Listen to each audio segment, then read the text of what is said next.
Bonjour, ici Marie-Hélène Carrier, guide en santé globale, toujours avec Isabelle Deblois, acupuncteur. Donc, on continue nos chroniques pour bien comprendre comment l'impact de la médecine chinoise sur notre santé globale, comment est-ce qu'on peut intégrer plus de conscience de notre santé globale grâce à la médecine chinoise. Et là, un sujet que je trouvais bien important actuellement parce qu'on est dans la saison de l'automne, les changements de température et on parlait des poumons. Pourquoi les poumons sont si importants? Puis ce qu'elle me disait, c'était qu'il fallait préparer l'énergie. Vas-y. Bien, on parlait aussi par rapport au virus. Ouais. Donc, c'est important de tonifier le Wei Qi. Le Wei Qi en médecine chinoise, c'est l'énergie défensive. Qu'est-ce qu'on disait? C'est que ça prend beaucoup de yang à l'énergie l'énergie défensive a beaucoup de yang. Et il faut tonifier ça pour être capable de se défendre contre les attaques. Nous, un virus, on appelle ça une attaque de cyberport. Ouais.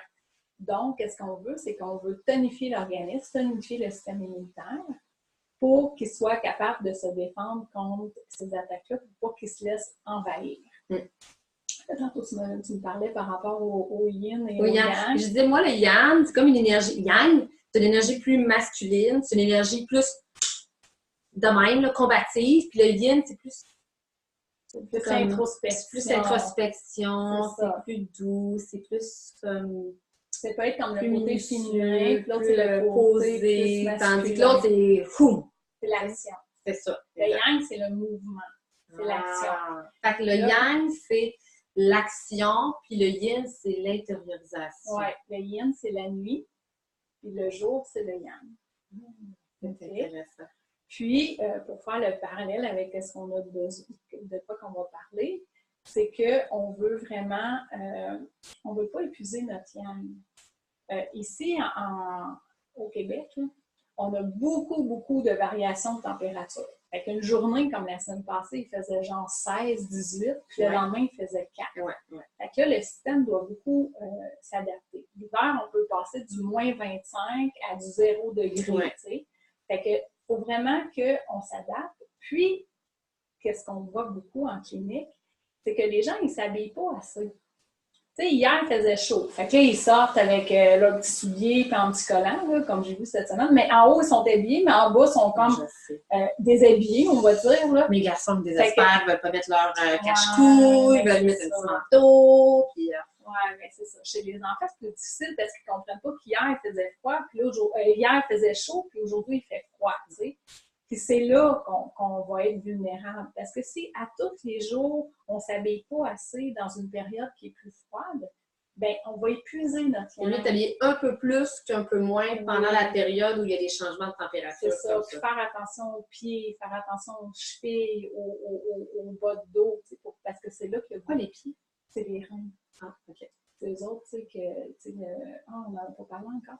Mais c'est le chi originel, il y a l'origine du Mingmen, c'est l'origine du yang originel et du yin originel. Fait qu'on veut prendre soin de notre bas du corps. Point de départ. Oui. Okay. Puis, c'est vrai que, c'est ça, si on ne s'habille pas assez, à tous les jours, notre corps, notre yang, va être toujours en train de nous réchauffer. Fait qu'on va l'épuiser.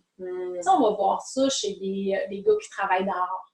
Tu sais, les gars de construction, les monteurs d'acier qui sont toujours sur le froid. Les gens qui travaillent dans les boucheries, les congélateurs, ils épuisent beaucoup leur yang. Notre corps est toujours en train de compenser. C'est ça, parce qu'il est toujours en train d'essayer de nous réchauffer. De se rééquilibrer et de se réchauffer. Fait que c'est sûr que c'est vrai là, que quand on sort dehors, puis il fait froid un peu, puis on sort un petit chandail 2 minutes, puis on rentre, c'est vrai qu'on ne va pas systématiquement attraper un rhume. C'est si à tous les jours, on sort dehors et on n'est pas bien habillé, comme chez les adolescents, bien, c'est là on va épuiser notre yang à tous les jours. C'est dans quel organe? C'est un organe associé? Quand on dit c'est notre yang, c'est les reins. Oui. Okay. C'est le yin et le yang. Ben, c'est dans tous les organes. Comme je disais tantôt, tous les organes ont du yin et du yang, du sang et des liquides organiques. Okay. Mais il y en a qui sont plus yang, puis il y en a qui sont plus yin. Okay. Puis, fait que c'est ça. Fait que oui, là, tu sais, si on l'épuise à tous les jours, ben là, on va sortir dehors, puis il va y avoir un coup de vent froid, et là, on va attraper le vent. OK? Fait que dans le fond, les signes et les symptômes d'une déficience ou d'un déséquilibre de chi du poumon, dans le fond, ben, ça va être les rhumes, les grippes, toute la sphère ORL. Fait que, tu sais, otite, sinusite, pharyngite, tout ce qui va être dans les poumons, bronchite, n'importe quelle mucosité. Aussi, mais ça peut être la sécheresse aussi. Ah oui, OK. Ça peut être une déficience de chi du poumon aussi. Les allergies saisonnières, la difficulté à respirer, l'asthme, les maladies de peau. Tantôt, on parlait psoriasis, eczéma. Puis, il y a les mucosités. Est-ce que le nez qui pique, c'est comme des allergies saisonnières? Ouais. Parce que moi, cette semaine, là, c'était vraiment impressionnant. Je veux dire, du jour au lendemain, là, atchou, atchou, atchou, c'était comme une vraie farce. Mais ça, t'es pas la Le nez qui me piquait, je me dis, voyons donc, je vais pas des allergies, qu'est-ce que c'est ça? Oui, en clinique, j'ai eu ça cette semaine. Oui, c'était vraiment les gens intense. Ils disaient ça, que c'était comme nouveau. Je me dis, plutôt, je libère quelque chose. Mais tu sais, il a venté beaucoup, puis il a fait chaud, puis il a fait froid. Je sais pas, là, mais c'est sûr que ça avait un impact. Puis le nez, ben, c'est l'organe d'essence du poumon. Ben c'est ça. C'est pour ça, tantôt, quand tu as parlé du nez, j'ai fait « Oh, OK, c'était relié. Fait que là, dans le fond, le rôle de l'acupuncteur, ça va être d'aller, si la personne arrive avec sa problématique, peu importe un rhume, une sinusite, une bronchite, bien lui, ça va être son rôle d'aller déterminer dans quel syndrome il est. Fait que es-tu juste au début, vent froid, qui est le petit nez qui coule, les petits frissons, les courbatures, le mal de tête, les céphalées, là, les céphalées de tension. Ça va-tu être qui est rendu dans un vent chaleur? Un vent chaleur, ça va être là quand ça commence, la gorge, les amygdales sont plus enflées, on commence à avoir des écoulements nasales qui vont être jaunâtres, il peut y avoir plus de frissons, un petit peu plus de fièvre, mettons. Là, après ça, là, ça se dégrade. C'est le rhume qui va se dégrader. Ou des fois, ça rentre tout de suite dans les poumons. Ça dépend de ce qui s'est passé. Après ça, on va avoir de la chaleur interne. Tu sais, les gens, ils vont respirer, là, puis ils vont dire « ça brûle quand j'inspire ». Il va avoir la toux sèche. Il peut avoir des sécrétions. Là, les sécrétions vont donner plus jaunâtre, plus verdâtre. Puis après ça, ça va être des glaires de chaleur. Ça veut dire que là, on va être rendu dans pneumonie, dans bronchite, okay. Il va y avoir un autre. Là, avec des hits qui s'installent. Oui, mais là, il va y avoir plus de mucosité. Là, ça va être toute poignée à l'intérieur. Tu sais, les gens, ils vont avoir de la difficulté. Ça peut être la bronchite, là, la pneumonie bronchite, qui vont avoir de la difficulté à expectorer, ou ça va être la sinusite, ça va être tout pogné. Là. Il va y avoir tellement de sécrétion et de mucosité qu'ils ont de la difficulté à sortir de ça. Fait que ça va être le rôle de l'acupuncteur de voir où est-ce qu'est rendue la personne pour faire le bon traitement, pour empêcher que ça dégénère. Quand ça brûle ici, là, mettons, là, l'année passée, ça, c'est arrivé. On a eu des cas de bronchite parce qu'on est beaucoup influencé par la température. Là, il a fait super chaud. Il a fait chaud l'année passée, il y a eu des canicules, tout ça. On a eu un automne très chaud. Puis, après ça, il a fait froid d'une shot. Du jour au lendemain, là, moi, j'avais des gars de construction, là, des hommes qui travaillent sa construction, puis ils ont dit, mon Dieu, tu sais, normalement, ils commencent à s'habiller progressivement, puis là, du jour au lendemain, ils étaient obligés de mettre des manteaux, puis ils n'étaient pas capables de se réchauffer. Ça, c'est parce que, en médecine chinoise, OK, on est aussi, c'est un peu complexe, la médecine chinoise, on est séparés en trois. OK, le foyer supérieur, le foyer moyen et le foyer inférieur. OK? Le foyer supérieur, c'est... C'est là que tu vas me parler de la marmite? Pas de ça. Ah! Ça va venir tantôt. Le foyer supérieur, c'est les poumons et le cœur. OK. Le foyer moyen, tu vas avoir le foie, estomac, rate, pancréas, c'est une partie du petit intestin grêle. Ben, une partie de l'intestin. Ouais. Puis après ça, le foyer inférieur, ben, il va avoir le côlon, il va avoir les reins, la vessie, les organes génitaux. Ouais. Bon, qui va être là. Les surrénales? Aussi, oui, ça va avec les reins. Fait que, dans le fond, l'objectif, c'est de passer de l'été, qui est du foyer supérieur, de descendre à l'intersaison pour s'en aller au niveau du rein, qui est la saison de l'hiver. Il faut que la chaleur elle descende. OK. Puis l'année passée, qu'est-ce qui est arrivé? C'est que les gens, il a fait très, très chaud. Puis ceux qui étaient sensibles à ça, c'est pas tout le monde là, qui a eu une grippe puis qui a eu une bronchite l'année passée puis une sinusite. Là.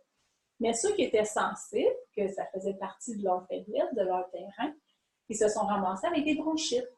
Parce qu'il faisait chaud, puis le lendemain, il a fait froid. Fait que la chaleur, elle a resté à l'intérieur. Le froid bloque.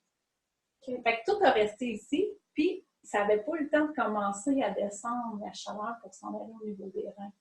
Okay. Entre autres. C'est pour ça que c'est vraiment intéressant. J'avais déjà suivi un cours là, que ça avait rapport avec la météo, puis les textes anciens en médecine chinoise, puis tout était interrelié. Quand j'ai fait mon exercice de respiration, que j'étais sur le dos, tu sais, que je t'expliquais, là, puis qu'au début, je sentais, après avoir fait mon exercice de respiration, que toute l'énergie était prise en haut. Puis là, tout d'un coup, à force de le refaire, cet exercice-là, que je vous remontrerai avec Nadia Belleriou, ça a vraiment descendu. Ouais. Puis c'était vraiment une chaleur. C'est là que j'ai pris conscience que c'était une énergie, là. J'avais chaud dans le face, là, tu sais. Tout ici, puis ça stagnait, ça descendait pas. C'est avec la respiration que tu l'as fait. Ben, c'est ça, exact. Fait que je trouve ça extraordinaire que l'acupuncture, les aiguilles, la respiration, le mouvement, la courroux du compte. Dans le fond, c'est de rééquilibrer l'énergie vitale. C'est ça. Le chi. Le chi, c'est le souffle de vie. Ouais. Puis aussi, je voulais faire un parallèle avec, tu sais, tantôt, on parlait des sphères organiques, que le poumon était couplé au gros intestin. Puis je voulais juste vous faire penser que, dans la sphère organique, ça doit s'équilibrer. Fait que si le poumon est en plénitude, il doit comme se vidanger, mettons, ou s'aider à s'équilibrer avec le gros intestin. Souvent chez les enfants, parfois chez les adultes, vont me dire, mais c'est surtout chez les enfants, on va voir qu'à la fin d'un rhume ou d'une infection ORL, qu'il y a eu beaucoup de mucosité, les mucosités vont sortir par les selles. Là, on va avoir des mucus dans les selles. Oui. Là, c'est comme la fin du virus là, qui est terminé. Donc, ce que tu me dis, c'est que les mucus des poumons peuvent descendre. Ben, pas toujours. Pas toujours. Ils peuvent être sortis par la voie supérieure, mais ça peut être une façon de drainer qu'on voit plus chez les enfants. Il y a aussi l'affaire de expliquer pourquoi que quand on met un suppositoire, quand on perd la voix, on met un suppositoire, puis la voix revient. C'est quoi? Mais c'est la même chose. C'est le poumon gros intestin. Okay. La voix fait partie de la sphère ORL. OK, oui. J'aime comme ça. Puis ça l'aide à retrouver la voix. Les chanteurs, les artistes, les conférenciers. Donc, d'agir sur notre gros intestin va avoir une répercussion sur la sphère ORL, tout ce qui est poumon. Oui, bien, tu sais, ça va dépendre de la problématique, là, mais dans les cas d'apnée. Intéressant. Là, pour augmenter les défenses, l'énergie de défense des poumons. Oui. Donc, en gros, comment est-ce qu'on... Les recommandations, c'est là où je m'en allais. C'est ça, tu l'as lu dans mes pensées. Dans le fond, je vais vous dire qu'est-ce que moi, je recommande à mes patients. Fait que c'est sûr que l'organisme, là, il est en état de combattre. Fait que dans le fond, il faut éviter de le surcharger parce qu'il est déjà en mode défensif. Fait que en médecine chinoise, on dit souvent d'éviter les produits laitiers parce que les produits laitiers vont faire beaucoup de mucosité. Fait que, tu sais, lait, fromage, yogourt, crème glacée. Éviter aussi pas trop de lait de soya parce que aussi, des fois, le lait de soya va faire des mucosités. Des fois, il y en a, ils laissent tomber le lait de vache puis ils se garagent dans le lait de soya. Plus, tu sais, oui, il y a à peu près comme 30% des gens qui ne tolèrent pas les produits laitiers qui ne tolèrent pas plus les Oui, c'est ça. Fait que, des fois, il faut faire attention à ça. Après ça, éviter les sucres. Ouais. Parce que les sucres vont faire des mucosités. Puis des fois, je dis aux gens, là, ne serait-ce que les céréales, les barres tendres, il y a beaucoup de sucre là-dedans. Tu sais, des fois, on se dit, je vais prendre une barre tendre de même, mais ça dépend de la qualité, parce que des fois, il y a beaucoup de sucre là-dedans. En fait, moi, je dirais aux gens, achetez des produits non raffinés, faites vous-même vos barres tendres, vos muffins, sinon, achetez-en pas. Puis mettez comme un quart de tasse maximum de sucre naturel, comme du miel, du sirop d'érable, pour une recette de 12 12 tranches de pain de banane ou 12 muffins ou un quart de tasse. Mettez de la purée de date, de la purée de banane sinon. Mais... De la purée de pain. Oui, c'est ça, exactement. Moi, je ne mets jamais la quantité qu'ils disent par rapport au sucre. Jamais. Fait que là, qu'est-ce qu'on va faire? C'est qu'on va privilégier des repas plus légers. On va manger, là, c'est le temps de manger les petites soupes Lipton ou les petits bouillons. C'est le temps de manger ça. Bien s'hydrater, parce qu'on va venir aider le poumon à bien enlever la sécheresse, s'il y en a, ou éliminer les mucosités. On va diminuer ses activités le plus possible. C'est pas vrai que quand on est enrhumé, c'est le temps d'aller s'entraîner. On est après, eux autres, ils vont dire, oui, ça évacue parce qu'on crache après. Puis, peut-être quand il y a des mucosités, mais en même temps, il faut le faire dans le bon temps, dans la journée, sinon on s'épuise. Ouais. Puis là, c'est là qu'il va y avoir des risques que ça dégénère en sinusite, en bronchite, en pneumonie. Le corps, il a besoin de se reposer. Quand il y a une maladie ou un virus, il faudrait faire comme les chiens ou les chats, peu importe l'animal, quand il est malade, il se couche, il mange au minimum, il s'hydrate, puis il attend que ça passe. Mais nous, il faut aller travailler, on a des obligations. Après ça, moi, qu'est-ce que je dis? Je vais dire qu'est-ce que moi je dis. Là, toi, tu vas conseiller autre chose, parce que je t'ai déjà entendu dans une autre vidéo. Moi, je vais dire aux gens de soit prendre du Vicks, parce que c'est le plus commun, là.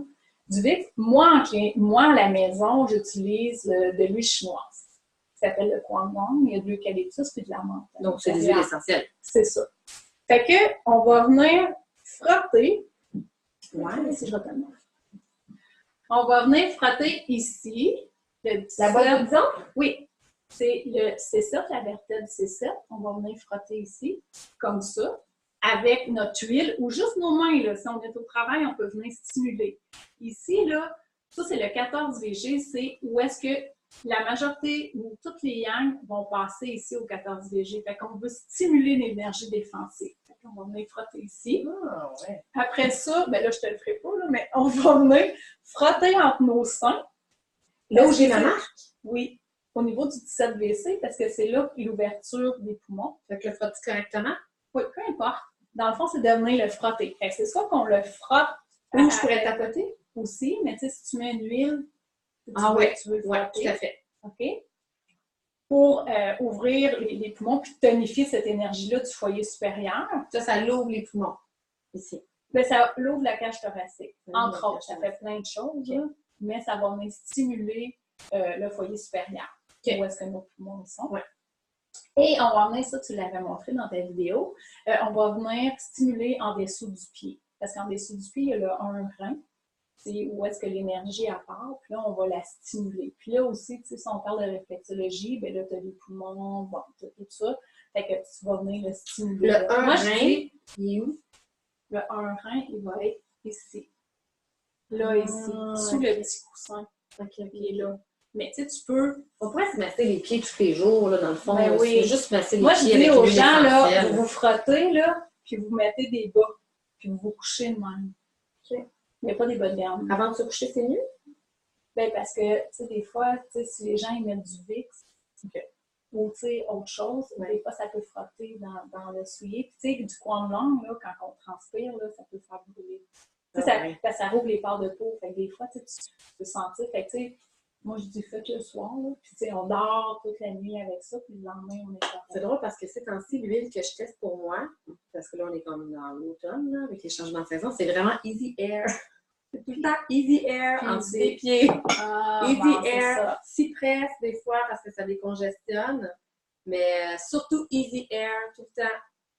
Fait que c'est ça que je dis, moi, à mes patients pour les recommandations pour tonifier puis aider le poumon à bien faire son fonctionnement quand on a une infection, une attaque de ces pervers. Donc, en résumé, ces temps-ci, vraiment porter une attention à notre alimentation, qu'elle ne soit pas transformée.